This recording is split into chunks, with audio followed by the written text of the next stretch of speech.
దావీదుని దేవుడు రాజుగా చేయాలనుకున్నాడా, రాజు కల్లుడుగా చేయాలనుకున్నాడా? మీరు చెప్పండి.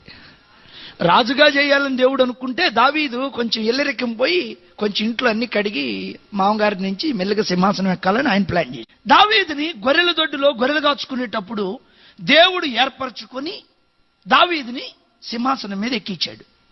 సింహాసనం ఇచ్చింది దేవుడే, గొల్యాతు మీద జయమిచ్చింది దేవుడే, ఎలుగుబంటి చేతిలో నుండి సింహం నోటి నుండి తప్పించింది కూడా. మరి ఇన్ని చేసిన దేవుడు దావీదుకి పెళ్లి చేయలేడా? ఆదాము, ప్రభు నేను ఒంటరిగా ఉన్నాను, కొంచెం సాటైన సాకాను చూడు ప్రభు అని ప్రార్థన చేశాడా? దేవుడే ఆదాముకు పెళ్లి చేయాలని ప్రక్కటెంకొని ఇచ్చేశాడా? దేవుడే మీ పెళ్లి విషయంలో అనుకుని మీకు చేస్తే మీరు ధన్యులుగా ఉంటారు.